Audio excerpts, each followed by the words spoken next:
También los contenidos, porque eso es uno de los componentes de los estándares, las destrezas, las habilidades, las actitudes. La gestión del ambiente, relaciones interpersonales, manejo de grupo, dos cosas que solo podríamos, digamos que podemos mejorar su observación si tenemos video. Conocimiento curricular, que es el conocimiento de la asignatura. Ustedes pueden ver un video y más o menos valorar si por lo menos ese contenido sobre el que versa la práctica que ese video grabó, la docente lo conoce o no. Las relaciones entre asignaturas y la conexión con el contexto, la gestión didáctica y la evaluación, que nosotros lo organizamos por actores. La autoevaluación, es decir, que el docente promueva que sus alumnos se autoevalúen, no que se autocalifiquen, que es una estrategia. A ver, yo les hago un examen, luego se los regreso y le digo, tú que me presentaste califícate. Y esa es una estrategia, pero es una. Hay muchas más cosas para que el alumno se autoevalúe. El coevaluador, es decir, que entre pares los alumnos se evalúen, y una heteroevaluación que la hace la maestra en el aula. Él es la heteroevaluadora en el aula. Ahora, ¿qué hace con todo eso? Lo que decimos ahí, retroalimentación de saberes. Porque no es para poner una nota que los maestros evalúen. Si ya esos alumnos aprendieron, pasamos a la siguiente. Si no, pues a ver cómo le hacemos. Porque el trabajo es que los alumnos aprendan. ¿A qué sigue, por favor? Este es un ejemplo de, digamos, el instrumento con que se trabaja para la valoración. Preguntas es uno de los estándares en la gestión didáctica. Los docentes hablan para tres cosas en el aula: para dar indicaciones, para dar explicaciones o para hacer preguntas. No más, no hablan para otra cosa. Y ustedes hagan un análisis de una docente dando clase y habla para esas tres cosas. Y si un alumno les hace una pregunta, o varios les hacen preguntas, ellos van a responder. Alguien podría decir, es que el docente también responde. Sí, pero responde o con una indicación, o con una explicación, o con una pregunta. Así le hacen los maestros, hablan para tres cosas. Si yo sé que hablamos para tres cosas, puedo mejorar. No son 50, son tres cosas nomás.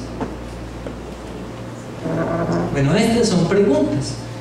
El estándar es el nivel 4 y es: durante la clase formula de manera muy frecuente preguntas abiertas que promueven procesos de reflexión sobre los saberes y los procedimientos de los alumnos.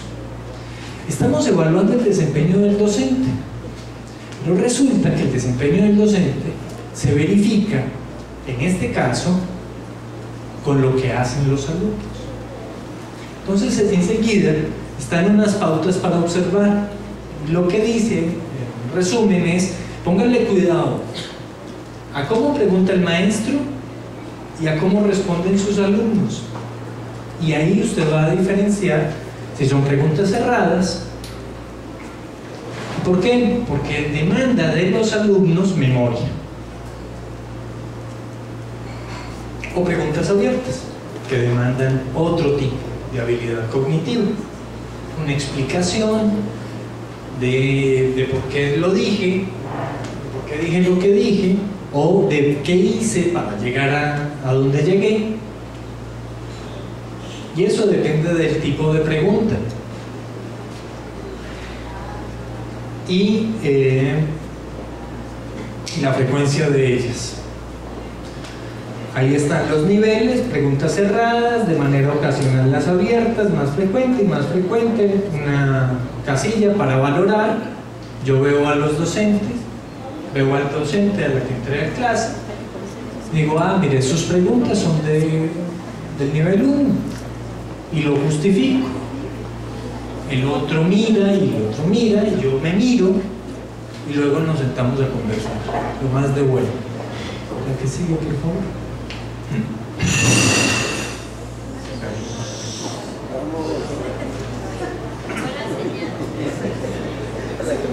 Esa fue la señal.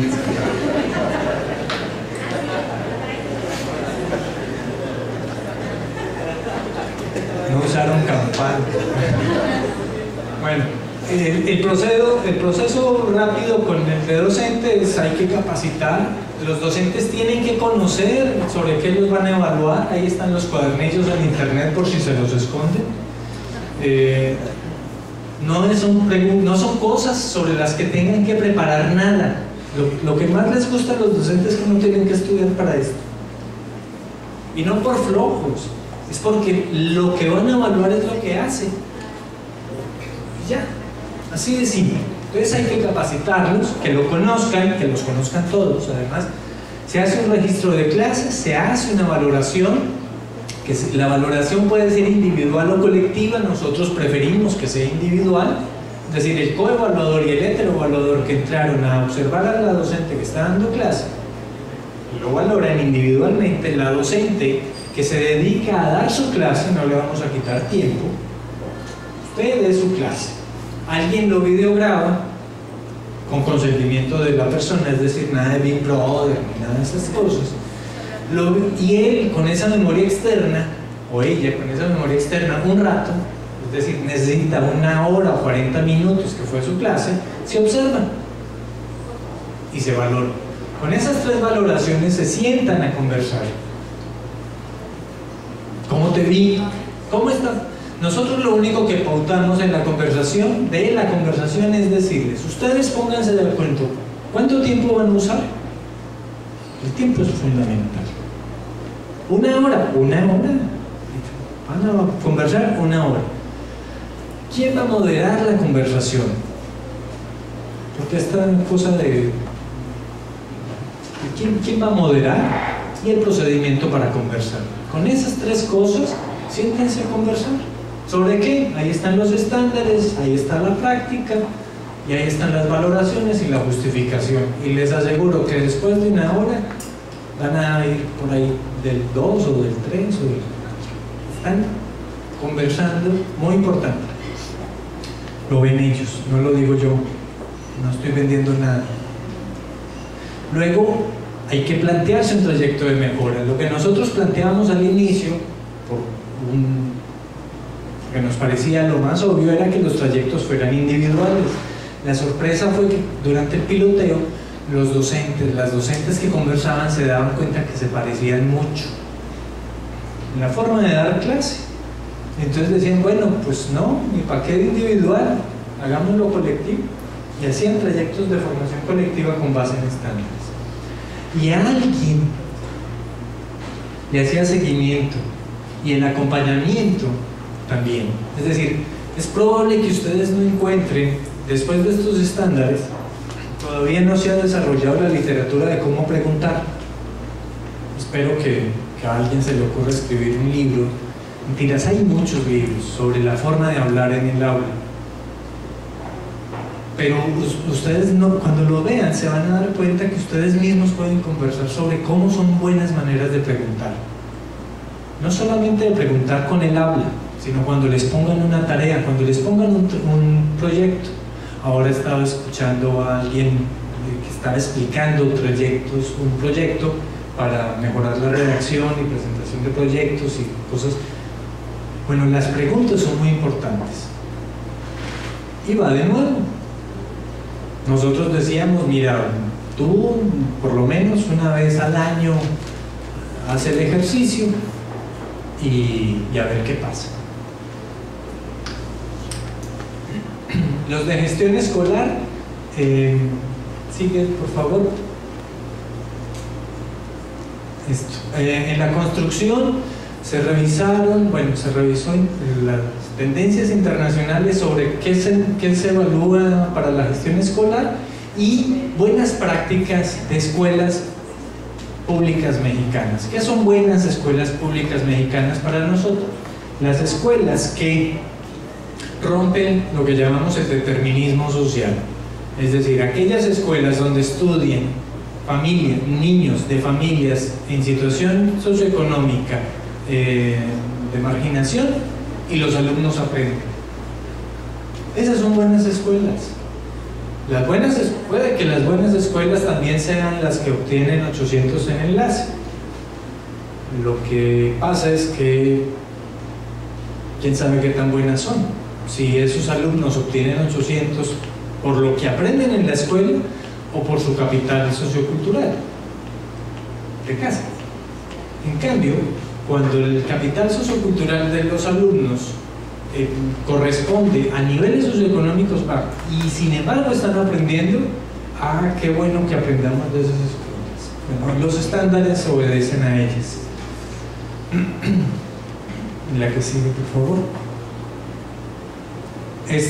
Los estándares nosotros los organizamos en 5 categorías: dirección escolar, desempeño colectivo del equipo docente, gestión del aprendizaje.